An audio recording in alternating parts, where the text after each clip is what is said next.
Lifestyle inflation. It sneaks up on us as we're busy living our lives. It might start with eating out a couple more times a week, buying a few more takeaway coffees, or adding a few more things to our online shopping cart. We tell ourselves, I worked so hard all week. I deserve this. I'm getting a raise, so I can finally buy it. If my friends and coworkers can afford it, I probably can too. It seems innocent enough, a few more swipes here and there, until a few months go by and we see the bill and wonder how our expenses have increased so much. This spending habit eventually becomes a lifestyle, unsustainable paycheck to paycheck one at that, because no matter how much we earn, we'll be right back to square one at the end of the month. I am quite frugal and have a pretty low maintenance lifestyle, but when I'm not paying attention, my finances can get out of control pretty quickly too. The worst part is that I look back on some of these frivolous purchases and always question if they were worth it. Like that takeaway curry. It was delicious, but was it really better or faster than something I could have made at home? Whenever I feel like this, I like to do a financial reset.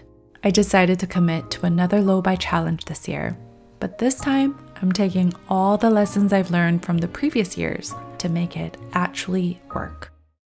I've done a few low-buy challenges before, and even though they were not all successful, I do feel like they helped me to become more intentional in my spending habits. Now I only buy skincare and makeup to replace whatever I use up. I cut back on online shopping significantly and just prefer to buy whatever I need in person.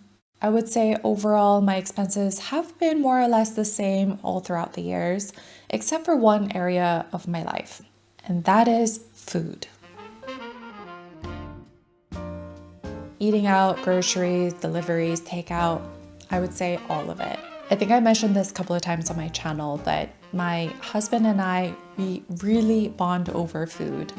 And I think we both agree that undoubtedly the best thing about living in a city is that there's just so many good options here.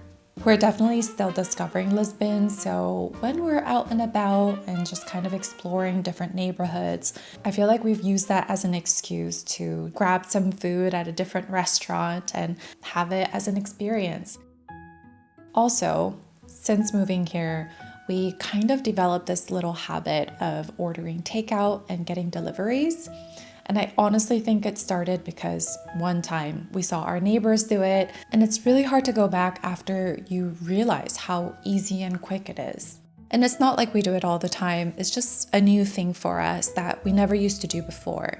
I have justified this in the past because it's something that we really bond over and think of it as our quality time together. But still, I do feel like there comes a point where it starts to feel excessive.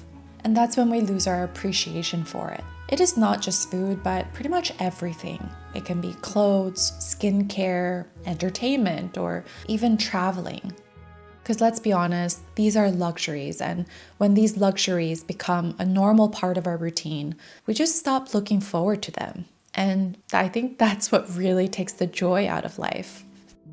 I asked you guys on my socials what you spend the most money on, and a shocking number of you guys said food as well. So I'm hoping that you can kind of relate to what I'm saying. But even if it's not food, if you feel like it's time for a change, then you've come to the right place, because we can reset starting right now, and we can do this low-buy challenge together.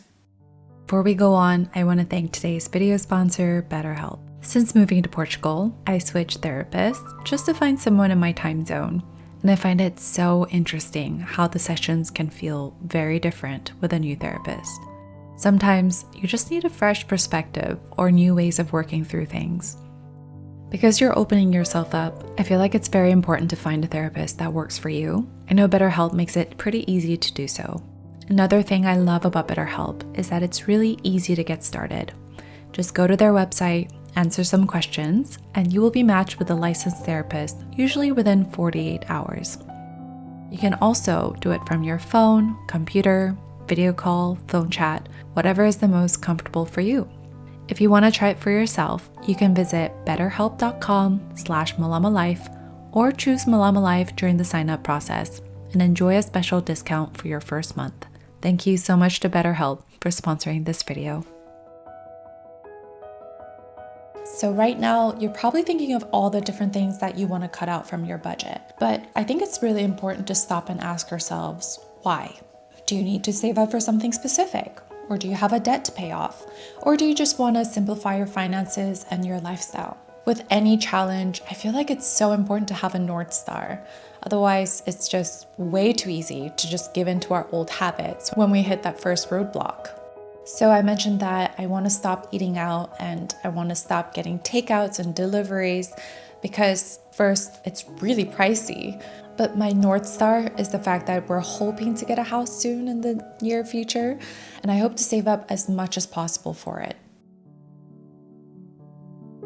And for my past challenges, I noticed that 1 year is way too long for me to commit, but 30 days, it's very doable. So this time I'm keeping it simple and I'm just gonna be dedicating one category to every month. So starting February, I am not gonna do any deliveries. In March, I don't wanna eat out. In April, no impulse purchases, and so on. I do feel like it's so much better when you get really specific. So maybe for you, February, you wanna dedicate it to no Amazon purchases.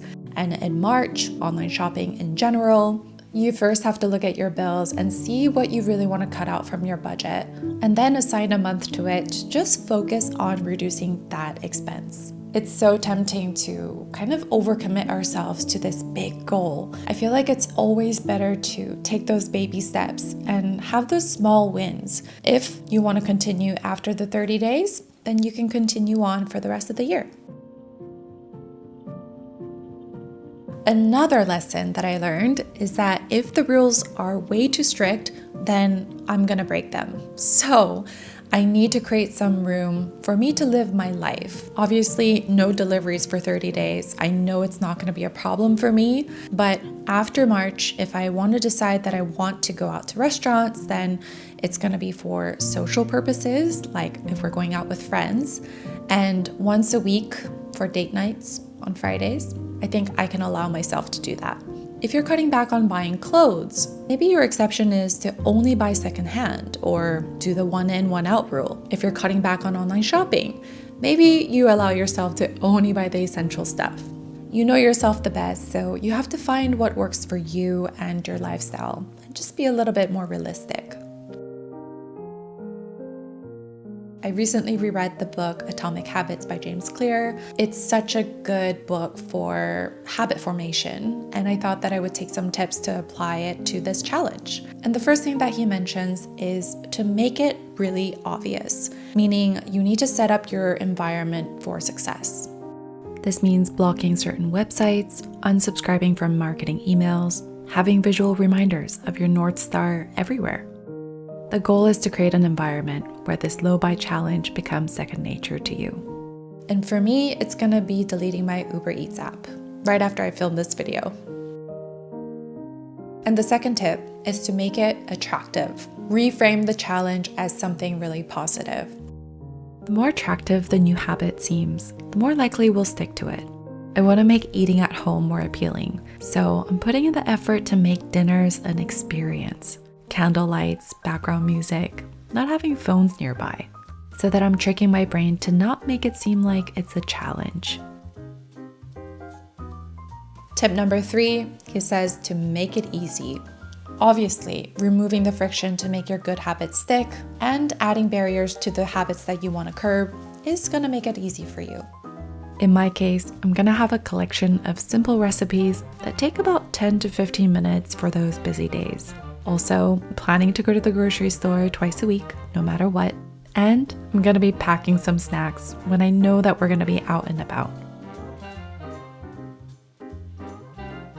We're more likely to repeat a behavior when the experience is satisfying. I will be setting up a reward system to celebrate my small wins along the way. Like I said, if we can go a whole month of March without eating out, then we're going to slowly reintroduce it to do once a week date nights again. And also, I'm going to be setting up a separate account for housing purchases And seeing the numbers go up in that account is going to be really a big motivator for me. So I will be updating you guys and sharing tons of inspirational and motivational stuff on YouTube and also on Instagram. I'm also thinking of creating a Discord for this community. I feel like it's really nice to have a community there and we can share ideas and kind of motivate each other to keep going. So let me know if you'd be interested. I just think it would be so cool at the end of the year if we can just kind of reflect back on our journey and think about how we were able to reach our financial goals. So take care, guys. I'll keep in touch and good luck.